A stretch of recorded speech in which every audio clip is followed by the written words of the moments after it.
Hindsight is 2020, but foresight, well, foresight's worth its weight in gold. In this pandemic, one man's foresight has kept his staff on the payroll. Hello and welcome to the Unpublished Cafe. I'm Ed Hand. The pandemic threw the economy in a blender with the lockdown, and despite provinces now emerging and advancing and opening up in stages, crowds and close contact are verboten. Needless to say, the impact on tourism is near devastation. But out of that, the world-renowned Shaw Theatre in Niagara-on-the-Lake was able to keep 500 workers paid, actors, musicians, and crew. How? Pandemic insurance. Tim Jennings is the executive director of the Shaw Festival, and he joins us now. And Tim, what moved you and your chief financial officer to conduct this risk analysis? Well, I started at the Shaw Festival about 5 years ago, and in the end of my first season, which was Jackie Maxwell, our previous artistic director's last, and Tim Carroll was coming on, we were planning for his first season in 2017. So through the 2016 year, as I was getting to know the organization, I and my CFO, Roy Reeves, started chatting about the idea of doing a full risk analysis. I didn't quite understand some of the some things that didn't seem to be there that I was used to having, and some things that I wondered about given the complex nature of what they call a rotating repertory theater company, which is an ensemble of people that are in multiple plays at the same time. And so our actors actually are really what drove me to think about this, is that if 10 of them got sick, it would affect multiple productions. It could mean 3 different shows suddenly went down. And so knowing that we had been affected deeply by SARS and limitedly by H1N1, we thought, well, we better get some kind of insurance that would make sure that if there was a communicable disease within the company or affecting the company, that we were insured against, massive loss. And really, in that case, I was thinking, like, what if we lost 3 weeks of shows? So it wasn't actually the kind of level that we ended up seeing that we were worried about, but it was certainly one of the things that was covered. So Now, in terms of getting pandemic insurance, and of course you did the risk analysis, you've also run other theater companies. Did you do the same thing in those as well?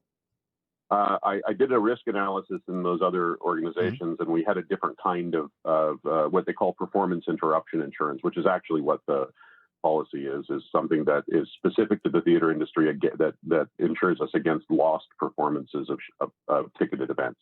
So what we really get out of that is a kind of net of what we would have spent against what we would have made, and that's what we're insured for. And frankly, with a company like the Shaw Festival, differently than stock theaters, which run one show at a time, because we have 12 or 14 productions running simultaneously, and every day, you could see 8 different performances happening at our theaters. It's a particularly big problem if they go south. So it was a bit more of a policy than I've had at other places.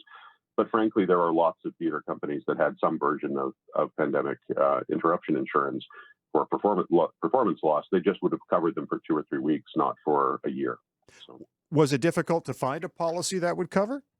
No, there's a company called Front Row Insurance, who's a specialty theatrical insurer, and Steve Beatty, who is our broker, who's an unbelievably smart guy, brought to our attention this sort of higher level. We knew about the smaller one. In fact, the company had a smaller level of insurance against some kinds of performance interruption.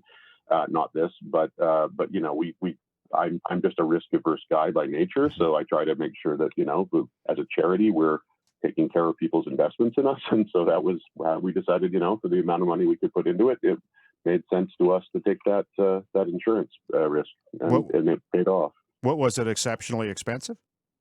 It's certainly not cheap, Okay. But it's not. No, it wasn't exceptionally expensive, especially given the situation. So. Tim Jennings is joining us in the Unpublished Cafe. He is the executive director of the Shaw Festival in Niagara-on-the-Lake, and we're discussing how pandemic insurance allowed him to keep 500 employees on the payroll. Now, they were still on the payroll, but you had independent contractors as well, and they weren't covered. What did you do? Right. So all of our actors, musicians, designers, directors, choreographers are members of associations or unions that are for independent contractors. All actors on stage are independent contractors. And so initially, the insurance allowed us to continue to rehearse by Zoom for about 6 weeks. at the end of that period of time, it became very clear that there was not really an efficacy to continuing in that. And so what we decided to do was using the Canadian Emergency Wage Subsidy, which we've been using to underwrite the rest of our employees. We suspended the contracts of the actors and musicians in those groups and pivoted to create a summer jobs program, initially for a month and then ultimately for 4 months, to hire on all of those artists to help us as community and education and outreach specialists. Basically, we call them ECOS, an ecosystem, if you'd like. And so the ECOS program basically meant that it was a group of people engaging with our audiences and our community partners and education partners in a different kind of way, while we couldn't engage with them in a performative way.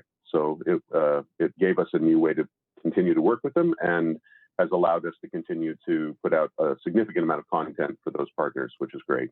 It's interesting. Obviously, the theater is a very creative place, and I find creativity and business don't really meld very well. But boy, when you creatively think of how to figure this out in business, you've done a terrific job. Thank you. I used to teach a course in lateral thinking when I was a theater professor, and for production side folks, because very commonly the backstage is where I come from. Backstage people are trying to figure out how to make something happen that's never been invented before on almost every show we do. So it's a little bit of just trying to come at the problem with a positive, this can be done, so idea, and so very commonly the task I give my team or we figure out together is, if the end result needs to be this, how do we get there? And guaranteed people will come up with things. I was fortunate that I read a lot, and so I had managed to read the CWS guidelines, I think, very quickly initially, and figured out how we could pivot to using them, and got into some good conversations with several ministers to guarantee we could. And so it allowed us to do some things quickly, which maybe some of our colleagues who were less optimistic weren't able to do. So Ontario's in stage 3 of reopening. Where's the Shaw Theatre in that state? Yeah, so we are in stage 3 in Niagara on the Lake. We're continuing the ECOS program through to the end of August. We are looking for ways to underwrite performances. Right now, what is allowed and was not allowed up until stage 3, we weren't even allowed in our buildings. They were closed by public order. All theaters in Ontario. But in stage 3, we're allowed. Some of our folks are allowed back in the building, but really there's not a model where we can afford to put on productions at 50 people in the houses. So we're looking at some options for outdoor performances where there could be for 100 people, maybe working with some of the local wineries or the town or Parks Canada to do things to help keep tourists around and use our status as an arts and culture charity to just basically help other people at this point, as we've been trying to do with things like making gowns and masks through our wardrobe departments and things for the last number of months. But I think ultimately we'll end up aiming for a holiday season of some kind. We'll try to do a couple of shows if we can, and we're looking to try to figure out how to do that because we're a major economic driver for Niagara. We're almost $250 million a year of the Niagara economy, and so it's very important to us that we're back up and running to help others, even if it's at a break even or less point for ourselves. So. And all right, you're front row there in Niagara on the Lake right now, and obviously it needs tourism to thrive. What's the state of the industry right now? Yeah, so I'm on the Chamber of Commerce and Tourism Niagara on the Lake boards, and I can tell you that it's really suffering down here. I mean, people are seeing anywhere between 10 and 30% of their normal annual income.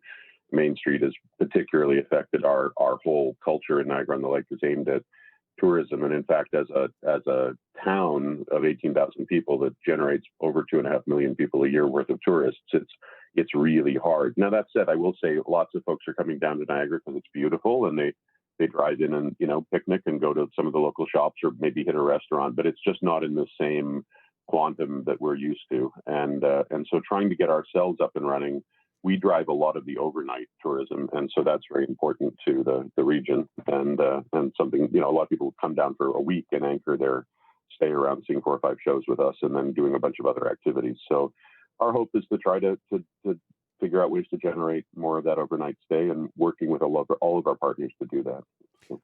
Tim, it's a terrific story, and I want to thank you for joining us. Oh, thank you very much. Really nice to be on your show.